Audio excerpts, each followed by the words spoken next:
마가복음 9장을 보겠습니다. 신약성경 마가복음 9장입니다. 하나님의 말씀은 신약성경 마가복음 9장 33절에서 37절입니다.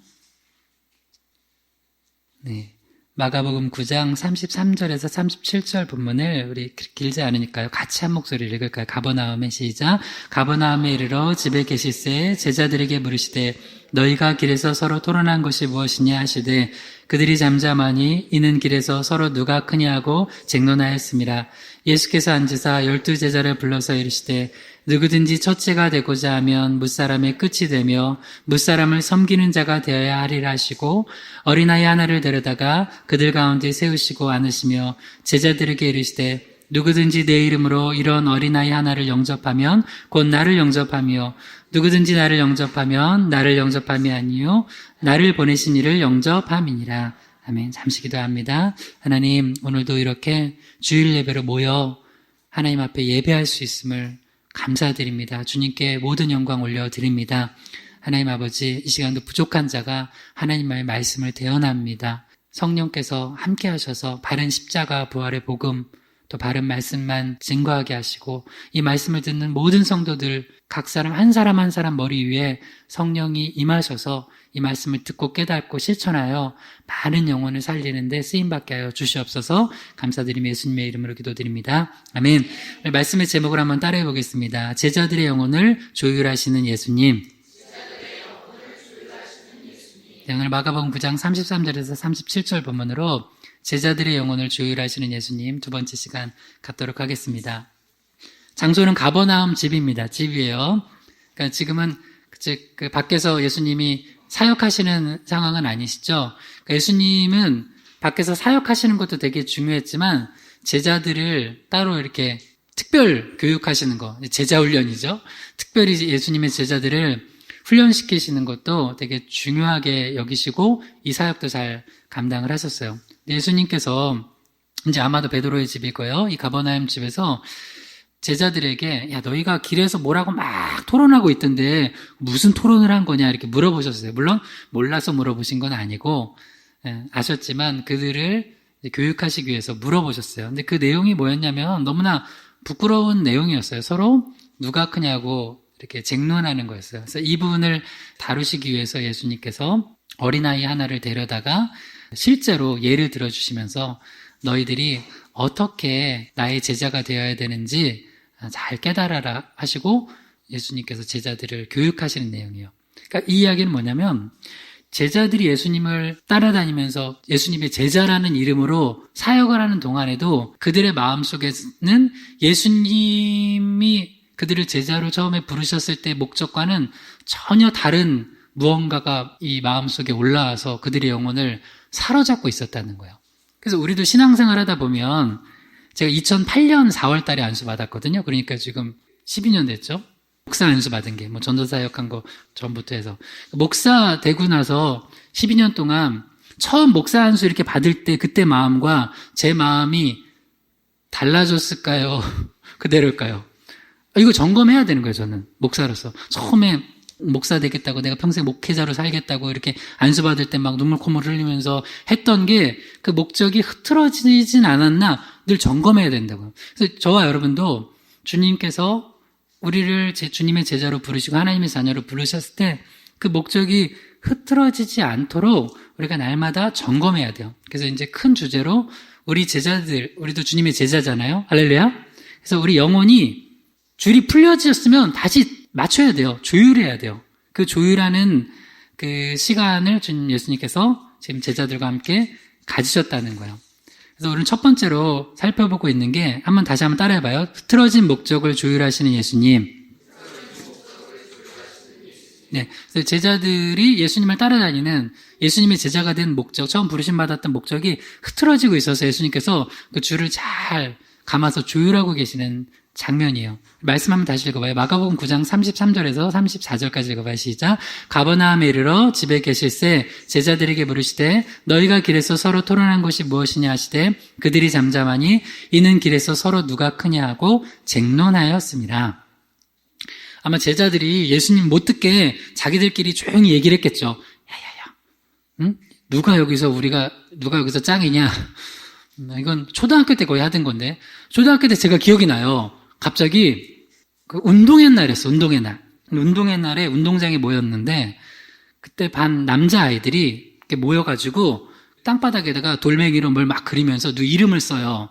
여기서 싸움 제일 잘하는 애 1번부터 쓰는 거예요. 저는 못 들었어요. 그러면서 근데 저는 그 옆에서 이렇게 가만히 있으면서, 나는 못 듣는구나 하면서 굉장히 내 마음속에, 그 남자애들은 그런 게 있잖아요. 내 수준이 이 정도밖에 안 되는구나. 그래서 나 태권도를 보내달라고 했는데 엄마가 태권도를 안 보내주시더라고요. 태권도를 군대 가서 배웠어요. 그래서 그냥. 군대 1단밖에 없어요. 군대 가면 다 1단이야. 하여튼 싸움 못 했다고요. 그러니까 남자애들은 뭐 그런 게 있어요. 신기해요. 서로 누가 크냐 이런 걸 가지고, 여자들은 뭘 가지고 해요? 누가 더 이쁘냐? 뭐 그런 거 해요? 나 모르겠어요, 여자들은. 남자들은 꼭 그런 걸 해요. 안 해봤어요? 해보잖아요. 근데 이 예수님의 제자들도 남자들 아니에요. 그걸 하고 있는 거예요, 그거를. 그러니까 예수님께서, 이건 안 되겠다 해서, 예수님께서, 내가 너희들 부른 목적이 너희들 서로 누가 크냐, 누가 1번, 2번, 3번이냐, 매기려고 너희들 부른 거 아니지 않냐 하고 예수님께서 제자들에게 가르쳐 주고 계신 거예요. 만약에 우리 역시, 우리 영혼이 이렇게 잘못된 목적으로 가고 있을 때는 이거 가만히 놔두면 안 돼요. 가만히 놔두면 나중에는 그 목적이 흐트러지잖아요? 이건 다음 주에 살펴볼 건데, 목적이 흐트러지면 방법도 흐트러져요. 방법도. 그러다 보면 나중엔 다 망해요. 그러니까 일단 제일 중요한 건 뭐냐면, 우리 삶에 하나님이 우리를 부르신 목적, 특별히 우리를 주님의 제자로 하나님의 자녀로 부르신 목적이 뭔지를 잘 바로 세우고 조율을 해야 돼요. 특별히 교회에서는 우리가 만약에 서로 누가 크냐 싸움이 일어났는데 이걸 내버려 두면 어떻게 되냐면 일단 평강이 깨져요. 평강이 깨져요. 오늘도 봐요. 오늘 끝나고 우리 뭐예요? 고기 굽죠. 고기 누가 더 잘 굽냐 해서 해가지고 하는데 여기에 내 마음이 온통 빼앗겼어요. 더 잘 구운 사람은 그 은사를 가지고 그냥 잘 구우면 돼. 할렐루야. 그거 가지고 서로 내가 더 역시 나는 이 교회에서 가장 내가 첫 번째야 이럴 필요도 없어요. 어떤 사람은 고기를 잘 굽고, 어떤 사람은 청소를 잘하고, 어떤 사람은 잘 먹고 그러는 거 아니에요? 근데 그러면 평강이 깨지고 나중에 꼭 평강이 깨지면 뭘로 일어나면 싸움이 일어나요. 그러면 교회가 싸움터가 돼요. 교회에서 평안하게 기도하고 예배하고 찬양해야 되는데 교회가 자꾸 누가 더 크냐? 목사님이 보니까 저분이 더 고기를 잘 굽는다고 더 많이 사랑을 해주고 계셔. 그러면 이거 안 되는 거 아니에요. 그죠? 오늘 참 우리 바베큐 파티 하다가 우리 신앙 망가지지 맙시다. 할렐루야. 그럴 일은 없겠지만 근데 제자들은 지금 이러고 있다는 거예요. 그래서 이거 신앙은 뭐냐? 신앙이 좋다는 건 뭐냐면 한번 따라해 보세요. 예수님이 중요시 여기는 것을 나도 중요시 여기는 것. 이게 신앙이 좋은 거예요. 그러면 신앙이 나쁜 건 뭐냐면 예수님이 중요시 여기지 않아. 근데 나는 너무 중요시 여겨요. 예수님은 별로 안 중요하게 여기는데 나는 너무 중요하게 여겨요. 예를 들어서 나는 오늘 빨간 넥타이 메고 왔잖아요. 빨간 넥타이, 물론 가끔 이제 절기상 맞추는 게 가끔 있긴 있어요. 근데 오늘 내가 이 넥타이 매는 거를 가서 한 3시간 동안 아침에 빨간 거랄까, 파란 거랄까, 초록 거랄까, 까만 거랄까, 이러고 있으면 차라리 그 시간에 하나님 기도라도 더 하지. 그러면은 나는 뭐 하고 있는 거예요? 주님이 별로 중요시 여기지 않은데, 그래, 나는, 이 넥타이 매는 건 너무 중요한 거야. 라고 생각을 하면, 우리 신앙이 목적이 잘못된 거예요. 근데 의외로 이 제자들처럼 잘못된 목적으로 신앙생활에 빠져 있음에도 불구하고 그렇게 가는 경우가 많아요. 그래서 이 흐트러진 목적을 잘 조율하는 거, 이게 굉장히 중요해요. 특별히 이번 5월달은 우리 영혼 흐트러진 거 다 잘 조율해서 아름다운 소리를 내기를 주님을 축원합니다. 그래서 몇 가지 예를 살펴볼 텐데요. 행위가 같아요. 같은 행위인데 어떤 일을 했을 때 같은 행위인데 목적이 달랐을 때 어떤 일이 벌어지는지 좀 보려고 그래요. 민수기 1장 1절에서 3절까지 읽어봐요. 시작. 이스라엘 자손이 애굽 땅에서 나온 후 둘째 달 첫째 날에 여호와께서 시내 광야 해막에서 모세에게 말씀하여 이르시되 너희는 이스라엘 자손의 모든 회 중 각 남자의 수를 그들의 종족과 조상의 가문에 따라 그 명수대로 계수할지니 이스라엘 중 20세 이상으로 싸움에 나갈 만한 모든 자를 너와 아론은 그 진영별로 계수하되. 민수기는 원래는 광야기라고 돼요. 광야기. 70인역에서 민수기, 그러니까 숫자죠. 넘버스. 수를 세는 거. 그래서 이렇게 민수기로 우리는 이제 번역을 해서 민수기로 굳어져 있는데요. 뭐 민수기, 광야기. 민수기가 뭐냐면 이스라엘 백성들이 출애굽하고서 광야 생활했던 38년의 기록이 돼 있어요. 근데 이제 오늘 민수기 처음 시작하는 내용이에요. 민수기 1장 1절에 3절에 보면 하나님께서 뭘 명령하셨냐면 모세에게 이스라엘 백성들의 남자의 수를 20세 이상으로 싸움에 나갈 만한 자, 그 조건이 있죠? 20세 이상 남자 싸움에 나갈 만한 자를 진영별로 계수하래요. 그래서 그 숫자가 얼마나 됐는지 한번 볼게요. 민수기 1장 45절에서 47절입니다. 시작. 이같이 이스라엘 자손이 그 조상의 가문을 따라 20세 이상으로 싸움에 나갈 만한 이스라엘 자손이 다 계수되었으니 계수된 자의 총계는 60만 3,550명이었더라. 그러나 레위인은 그들의 조상의 지파대로 그 계수에 들지 아니하였으니 하나님께서 명령을 하셨어요. 계수하라고요. 계수를 했는데 그 숫자가 60만 3,550명이었어요. 그러니까 대략 60만이죠. 그래서 출애굽한 숫자를 그냥 60만이라고 하지만 남자 20세 이상 남자면 60만이면 그 가족들까지 하면 한 곱하기 3 정도는 해야 될 거 아니에요. 그러면은 대략 얼마 정도 될 거예요? 200만 정도 되는 거예요. 200만 명 정도.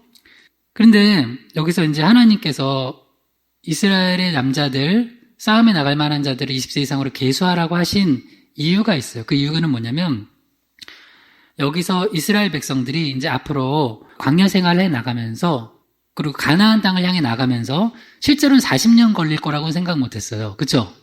그렇게까지 곧 가나안 땅에 가서 뭘 해야 되냐면 가나안 정복 전쟁을 치러야 돼요. 그러니까 영적으로 우리가 이걸 적용해 보면은 하나님께서 우리도 영적 군사로 부르신 거예요. 할렐루야. 우리 영적 군사로 부르셨어요. 영적으로는 우리가 순수한 면에서는 어린아이처럼 돼야 되지만 영적인 면에서는 우리가 장성한 어른이 되어서 영적 군사가 돼야 돼요. 그래서 이 두 종류 신앙인들이 있어요. 자기 신앙 하나 지키는 게 너무 힘든 사람이 있어. 근데 또 하나는 다른 사람 신앙까지 좀 책임져 주는 사람이 있어요. 그 사람이 쓰러져 있고 피 흘리고 있으면 닦아주고 연고 발라주고 반창고 붙여주고 지쳐 있으면 같이 가져가고. 군대에서도 제가 행군할 때 보니까 군장을 2개씩 막 메고 가주는 분이 있어요. 근데 그럼 한 명은 그 군장 못 매가지고 그냥 거의 막 쓰러져가지고 겨우 가는 거예요. 걔는 군장 안 메고 가는데도 막 거의 쓰러지려고 그러는데 옆에서 그걸 같이 매주고 가는 사람들이 있어요. 제가 이제 회계요 군대 있을 때 저 군화를 논밭에 버리고 간 적이 있어요. 왜냐면 군장이 하나를 예비를 넣거든요. 그 40km 걷는데 난 이제 육군 나왔어요. 40km 걷는데 못 걷겠는 거예요. 막 죽겠는 거예요. 나중에는. 그래서 나중에 이제 물론 병장 때였죠. 군화를 이거 안 되겠다. 그래서 군화 못 쓰는 군화를 일부러 넣어놓고 거기다가 논밭에다가 버리고 갔어요. 그러니까 딱 10분 동안 가벼워. 그리고 10분 후에는 똑같이 힘들어요. 뭐 해보시면 너무 힘든 거예요. 근데 다른 사람 걸 져주는 사람이 있어요. 그러니까 이제 우리가 사실 신앙에서 교회가 만약에 영적 군사가 많으면 건강해요. 근데 숫자가 많더라도 영적 병사가 적고 다 어린아이처럼 다 먹여줘야 되고 싸매줘야 되고 일으켜줘야 되고 대신 막 져줘야 되는 사람만 많으면 힘이 없어요. 그래서 우리 희망의 교회 성도님들은 영적 군사가 되기를, 그래서 다른 영혼, 다른 교회, 또 선교지, 그런 모든 것도 우리 같이 좀 책임지는 영적 군사 됩시다. 할렐루야. 그래서 이거는 하나님께서 명령하신 인구 조사예요. 그쵸? 그러니까 목적이 선한 거였어요. 근데 그 다음 봐봐요. 역대상 21장 1절에서 3절 읽어봐요. 시작. 사탄이 일어나 이스라엘을 대적하고 다윗을 충동하여 이스라엘을 계수하게 하니라. 다윗이 요압과 백성의 지도자들에게 이르되 너희는 가서 브에세바에서부터 단까지 이스라엘을 계수하고 돌아와 내게 보고하여 그 수요를 알게 하라 하니 요압이 아뢰되 여호와께서 그 백성을 지금보다 100배나 더하시기를 원하나이다. 내 주 왕이여 이 백성이 다 내 주의 종이 아니니까 내 주께서 어찌하여 이 일을 명령하시나이까? 어찌하여 이스라엘이 범죄하게 하시나이까? 하나. 이제 여기서 다윗이 왕이죠. 다윗이 인구조사를 하려고 마음을 먹었어요. 근데 역대상 21장 1절에는 이 일이 하나님으로부터 말미암은 거예요? 사탄으로부터 말미암은 거예요? 사탄이요. 사탄이 일어나서 다윗을 충동질한 거예요. 봐요. 앞에서 우리가 민수기에서 읽었던 인구조사는 똑같이 인구조사였는데 누가 시킨 거예요? 하나님이 시킨 거예요. 인구조사라는 행위는 같아요. 근데 지금 다윗이 인구조사하려고 하는 건 누가 충동질한 거예요? 사탄이에요. 그러니까 여러분 우리 신앙생활 할 때 이게 중요해요. 하나님은 외모를 보세요? 중심을 보세요? 중심이에요. 그러니까 신앙은 그거예요. 겉으로 하는 행위가 아니라 그 중심이 뭔가를 우리가 하나님 앞에 점검해야 돼요. 그러니까 다윗이 인구조사를 하려는 목적은 선한 거예요? 악한 거예요? 그러니까 쉽게 말해서 악한 거예요. 그 군대 장관 요압한테 너 빨리 인구조사해서 나한테 보고하라 했을 때 사실 여러분 성경을 좀 아는 사람은 요압이 굉장히 이 사람이 신앙이 좋은 사람이 아니에요. 근데 신앙이 별로 좋지 않은 요압인데도 다윗한테 뭐라고 하냐면 아유 왕이시여 이건 아니지 않습니까? 하나님께서 되게 은혜로운 얘기를 3절만 읽어볼까요? 역대상 21장 3절 시작. 요압이 아뢰되 여호와께서 그 백성을 지금보다 100배나 더하시기를 원하나이다. 내 주 왕이여 이 백성이 다 내 주의 종이 아니니까 내 주께서 어찌하여 이 일을 명령하시나이까 어찌하여 이스라엘이 범죄하게 하시나이까 하나.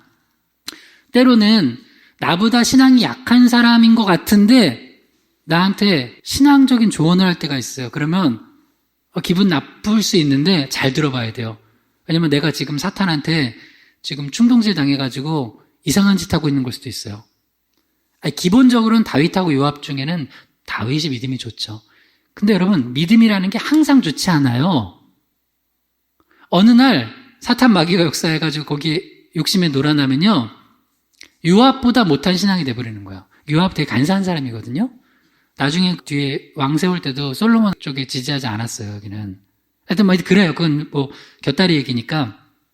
그런 요압인데도 불구하고 요압이 되게 정치적이고 술수를 쓰는 사람인데도 이건 볼 때 불신앙이야. 이 인구조사하려는 목적 자체가 너무 악한 거예요. 그러니까 요압이 말리는 거예요. 하나님께서 함께 하시면 이것보다 훨씬 더 백성들 많아질 텐데 왜 인구조사해서 하나님 앞에 범죄하냐고. 야, 이거 요압 대단해요. 나 이때 요압 잘못하면 뭐가지 날아갈 수 있는데 요압이 직언을 해요. 근데 여러분 사람이 한번 사탄이 마음속에 그 욕심을 가지고 움직이잖아요. 잘 안 들려요. 그래서 이제 재촉을 합니다. 역대상 21장 4절에서 6절 읽어봐요. 시작. 왕의 명령이 요압을 재촉한지라. 드디어 요압이 떠나 이스라엘 땅에 두루 다닌 후에 예루살렘으로 돌아와 요압이 백성의 수요를 다윗에게 보고하니 이스라엘 중에 칼을 뺄 만한 자가 110만 명이요 유다 중에 칼을 뺄 만한 자가 47만 명이라. 요압이 왕의 명령을 마땅치 않게 여겨 레위와 베냐민 사람은 기수하지 아니하였더라. 그러니까 요압을 재촉하니까 요압이 또 이러다가는 괜히 또 큰일 나겠네 해서 뭐 어쩔 수 없이 뭐 왕이 명령하는 거니까 들었어요. 들었는데 요압이 봐도 아무리 봐도 야 이건 하나님 앞에 불신앙이야. 이렇게 하면 안 되는 거야. 이건 뭐냐면 자기가 군사령관임에도 불구하고 다윗이 지금 하나님을 의지하는 게 아니라 자기의 군사력 그 힘을 의지하려고 하는 거가 보이는 거예요. 그러니까 요압도 희미하게 알아요. 자기가 군사령관으로서 싸워서 이겼지만 이거 하나님이 도와주셔서 이긴 거라는 걸 알아요. 그러니까 여러분 인생 가운데 그런 거 없어요? 잘 보세요. 지금까지 쭉 일어났던 일 중에 하나님이 도와주셔서 지금까지 내가 여기까지 왔다는 거 이런 경험 있어요? 없어요? 있죠? 근데 다윗은 지금 너무 잘 되고 있어요. 그러면 더 하나님께 의지하고 엎드리고 하나님 은혜 주셔서 저 여기까지 왔습니다 하고 하나님 의지해야 되는데 참 사람이 신기해. 거기서 욕심을 더 내요. 욕심을 더 내고 내 세력을 알아보려고 거기서 하나님 앞에 범죄를 해요. 내 힘과 내 지혜를 의지하려고 그래요. 그게 나중에 솔로몬도 하나님 주신 지혜를 더 의지하다가 망한 거 아니에요. 근데 다윗이 그런 전적이 있어요. 그러니까 여러분 우리 신앙을 자신하지 마세요. 그리고 지금 계속 그 얘기를 하는 거예요. 똑같은 행위지만 목적이 흐트러지면 아무것도 아니에요. 저 목회하는데 제가 내 이름 내려고 하는 목적으로 만약에 내가 목회를 한다면 그거 목회 아니잖아요. 그죠? 그거 목회예요? 내가 설경원 목사 이름 유명해지게 하려고 하는 게 목회예요? 아니잖아요. 하나님 예배하고 복음 전해서 예수님의 사랑 증거하고 그리고 상처 입고 아픈 영혼들 치유하고 그거잖아요. 지금 예수님께서 제자들 부르신 목적도 뭐예요? 주님과 함께 있으면서 예배하고 전도하고 치유하고 그거잖아요. 근데 뭐 하고 있어요? 지금 서로 누가 크냐 하고 싸우고 있어요. 그래서 목적이 바뀌어지면, 이 목적이 흐트러지면 이 모든 게 다 넘어져요. 그래서 목적이 중요한 거예요. 그러니까 행위 자체가 아니라고요. 그 목적이 중요해요. 여러분 지금도 우리가 예배도 점검하는 게 예배의 목적이 뭔지도 점검해야 돼요. 신앙의 목적이 뭔지도 점검해야 돼요. 여러분 신앙의 목적이 뭐예요? 신앙생활 하는 게 나 혼자 그냥 잘 먹고 잘 사는 거예요? 아니에요. 우리를 부르신 목적은 나를 구원하시고 그 다음에 나를 통해서 또 다른 영혼을 땅끝까지 이르러 복음 전해서 그 한 영혼을 또 주님의 제자 삼고 또 그 영혼이 주님의 제자가 돼서 또 다른 영혼을 구원하고 주님 다시 오실 그날까지 그 영혼들을 주님 앞으로 이끄는 데 쓰임 받는 거예요. 교회와 성도들은 그 역할을 하는 거예요. 그 목적이 흐려지면 그건 교회 아니고 그건 성도 아니에요. 그래서 여러분 우리 바른 목적 가십시다. 할렐루야. 그래서 이제 요압이 나중에는 약간 수동 공격이라고 그러죠. 조사하긴 했는데 레위와 베냐민을 뺐어요. 왜냐면 민수기에서도 레위 지파는 빼잖아요. 왜 빼요? 레위 지파는 그 군사력이 아니라 여긴 영적으로 하나님 예배하고 주님 섬기는데 도울 사람들이잖아요. 여기서도 그러니까 레위 지파는 뺐어요. 그다음 베냐민을 또 뺐어요. 베냐민을 왜 뺐냐는 또 여러 가지 또 해석이 있는데 뭐 영적인 의미들도 있어요. 여기도 이제 뭐 영적인 의미들도 있는데 특별히 원래 베냐민 지파는 누구 지파예요? 사울 지파예요. 그러니까 지금 다윗이 착각하고 있는 게 하나가 있어요. 다 내가 얻은 걸로 지금 착각해요. 하나님이 주셨는데. 아니에요. 사실은 하나님께서 다 주신 거예요.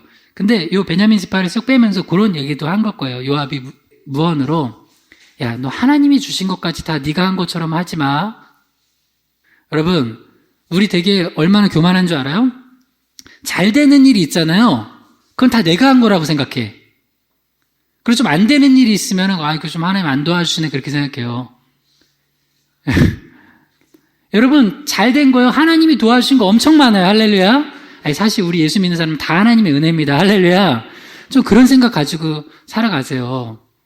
근데 우리는 안 되면 원망, 잘 된 건 다 내 탓. 이게 지금 말도 안 되는 거예요. 지금 다윗이 지금 거기에 빠져버린 거예요.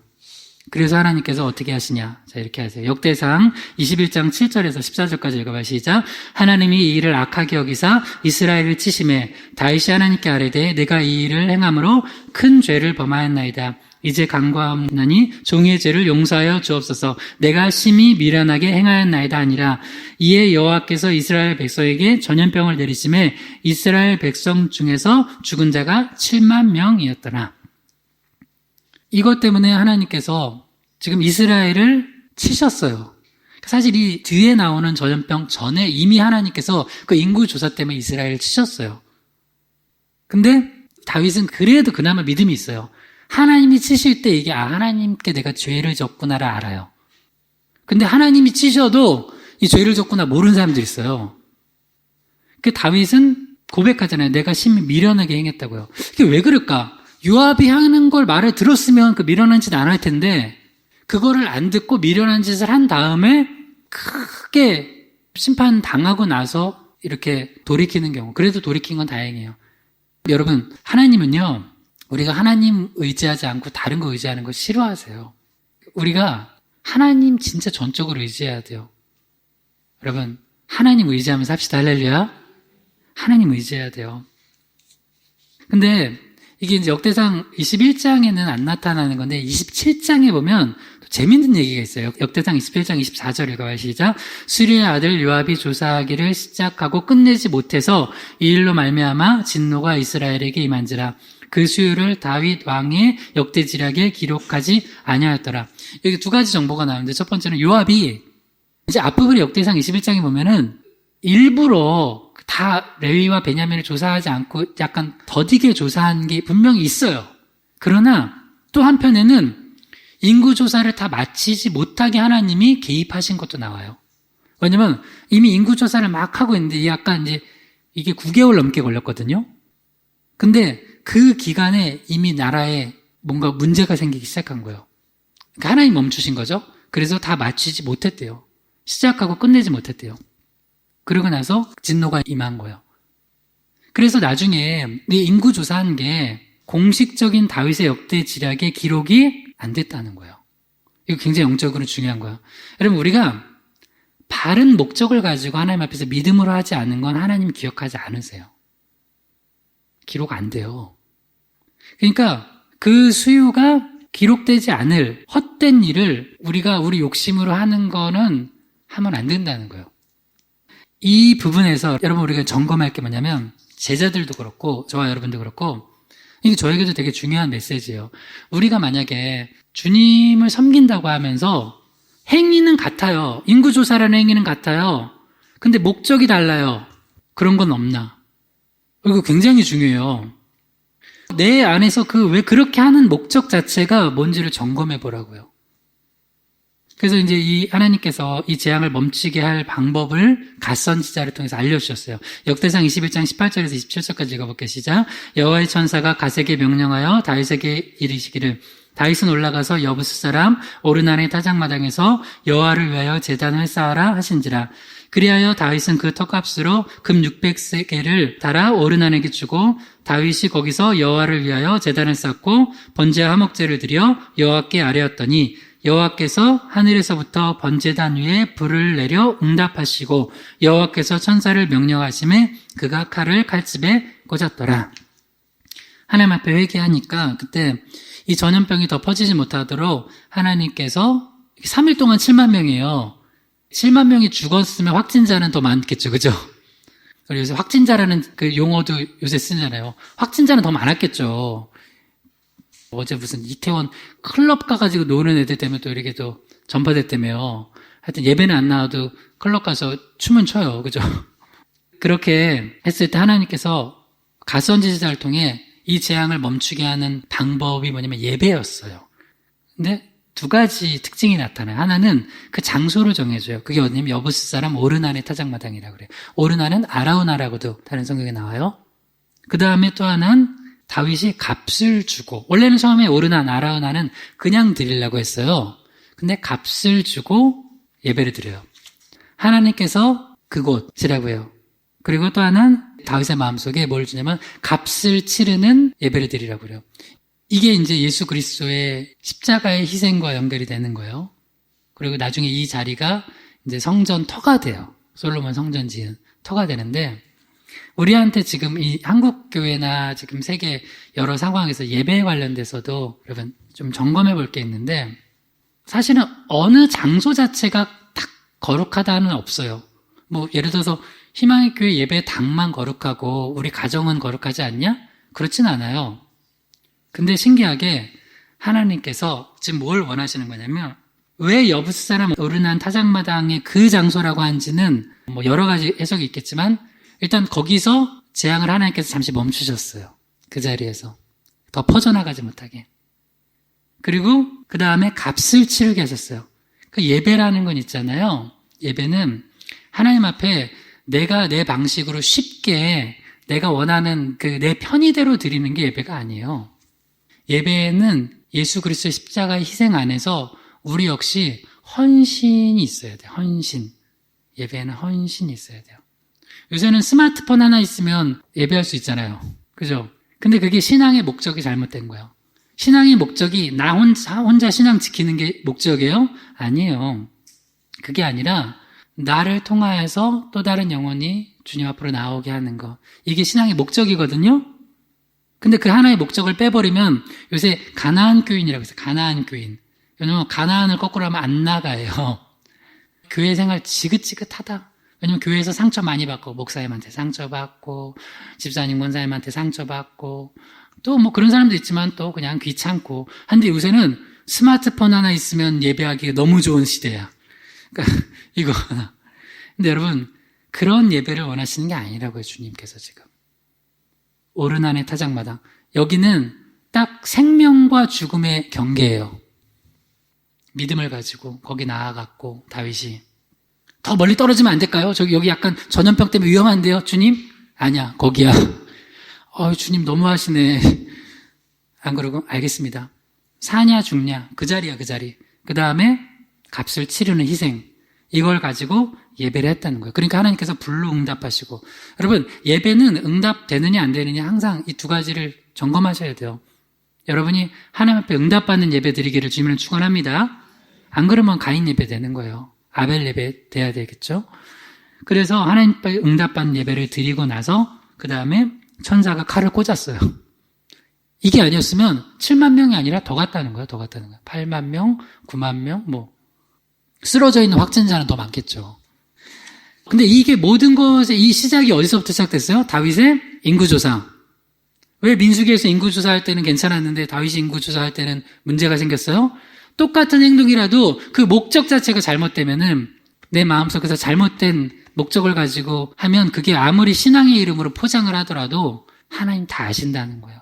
하나님 다 아신다는 거예요. 그래서 우리가 신앙생활을 할 때 항상 내 마음속에 일어나는 게 뭔가 그걸 잘 보셔야 돼요. 한 가지 예를 더 들어볼게요. 요한복음 12장 3절에서 5절 읽어봐 시작. 마리아는 지극히 비싼 향유고 순전한 나드 한 근을 가져다가 예수의 발에 붓고 자기 머리털로 그의 발을 닦으니 향유 냄새가 집에 가득하더라. 제자 중 하나로서 예수를 잡아줄 가룟 유다가 말하되 이 향유를 어찌하여 300데나리온에 팔아 가난한 자들에게 주지 아니하였느냐 하니. 여기서 이제 두 사람이 나와요. 옆에 사람들도 있었죠. 제자들도 있었고. 근데 딱 두 인물을 이제 이름을 적어놔요. 마리아가 예수님께 이제 값비싼 향유래요. 값이 비싼 향유. 순전한 나드 한 근을 가져다가 예수님의 발에 붓고 자기 머리털로 그의 발을 닦으니. 이거는 그냥 지금으로 얘기하면 마리아의 예배예요. 마리아는 그렇게 예배한 거예요, 예수님을. 그런데 이렇게 헌신적인 예배를 예수님께 드리는 마리아를 쳐다보던 많은 사람들 중에 가룟 유다가 이걸 보고 막 화가 나서 참을 수가 없었어요. 어찌하여 이 향유를 허비하느냐. 300데나리온에 팔아 가난한 자들에게 주면은 더 좋았겠는데 했어요. 그러니까 이게 가룟 유다 말이 맞는 것 같아요. 굉장히 이성적이고 맞는 것 같아요. 근데 가룟 유다가 그렇게 말을 했어요. 근데 그렇게 말을 했지만 그 말 속에 뒤에 마음속에 감춰진 목적은 뭐였는지 성경에서 아주 적나라하게 기록을 해요. 요한복음 12장 6절에서 7절 읽어봐 시작. 이렇게 말하면 가난한 자들 생각함이 아니요 그는 도둑이라 돈깨를 맞고 거기에 넣는 것을 훔쳐가미르라. 예수께서 이르시되 그를 가만두어 나의 장래할 날을 위하여 그것을 간직하게 하라. 성경에서 뭐라 기록하냐면 가룟 유다가 그렇게 겉으로 말한 것은 가난한 자들 정말 도와줄 목적이 아니었다는 거예요. 왜냐면 그는 도둑이래요. 돈깨를 맞고 있어서 거기 있는 거 훔쳐가는 목적을 가지고 이렇게 했다는 거예요. 그러니까 주님은 다 아신다는 거예요. 그 마음속의 목적까지도 아신다는 거예요. 그러면서 예수님이 뭐라고 하시냐면 우리 요한복음 12장 7절 읽어봐요. 시작. 예수께서 이르시되 그를 가만두어 나의 장래할 날을 위하여 그것을 간직하게 하라. 이 마리아는 예수님께서 이제 곧 십자가에서 돌아가실 것이라는 걸 알고 있었어요. 그러니까 믿음이 좋으니까 예수님한테 관심을 뒀고 예수님이 늘 하셨던 말씀을 기억하고선 이제 예수님이 십자가 지시겠구나 라는 걸 알았어요. 근데 제자들은 몰랐어요. 특히 가룟 유다는 그거엔 관심도 없었어요. 오로지 목적이 다른 데 있었어요. 그러니까 사실 이 사람들이 이렇게 행동을 하거나 말을 할 때 이게 어려운 거예요. 겉으로는 다윗도 인구조사, 인구조사. 민수기에도 했는데. 왕이 인구조사하는 게 뭐가 나빠요? 나쁘지 않잖아요. 근데 하나님 볼 때는 악한 거예요. 그러니까 겉으로 볼 때는 모든 프로세스가 되게 좋아요. 근데 마음속에 하나님 보실 때는 악한 게 있다고요. 여기도 가룟 유다도 말은 번지르르하게 해요.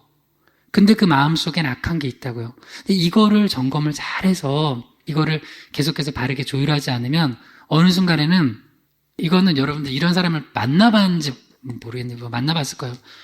되게 말이나 행동이 이렇게 뭐가 이렇게 매끈해. 근데 약간 소름이 돋는 사람들이 있어요.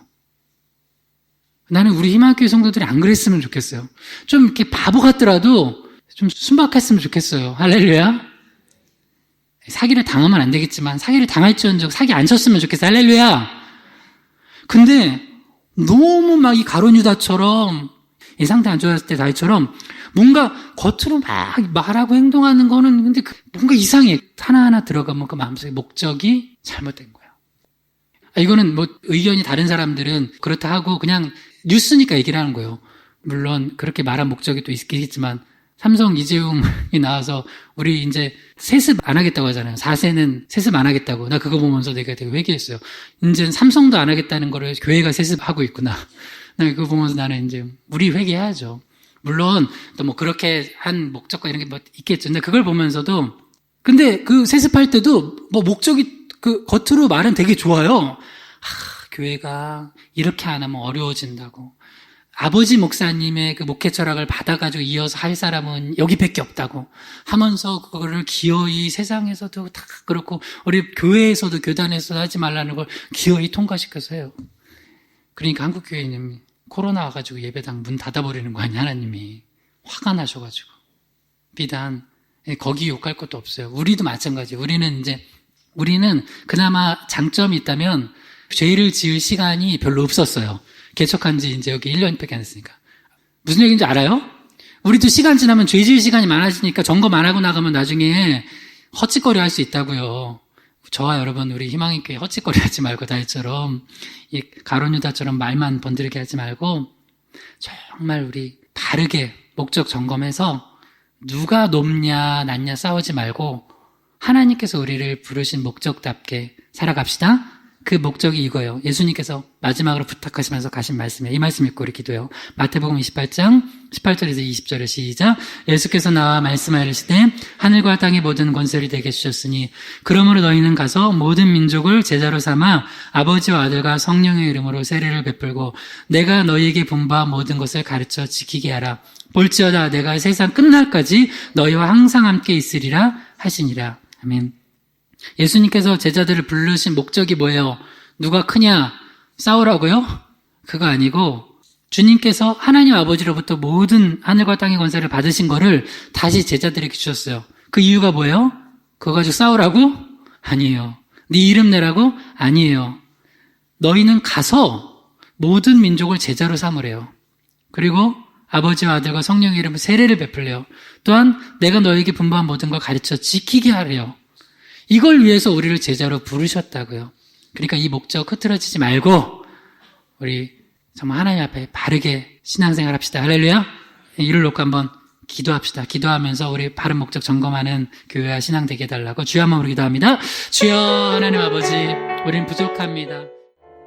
하나님 아버지, 주님 우리를 처음 제자로 부르시고 하나님 자녀 삼아주신 것, 그 목적 우리가 흐트리지 않고 혹 흐트러져 있다면 예배하고 전도하고 치유하며 주님 주신 많은 생명 살리는데 우리가 다시 한번 쓰임 많도록 주님 우리 희망의 교회와 모든 성도들이 바른 목적 가지고 신앙생활하게 하여 주시옵소서.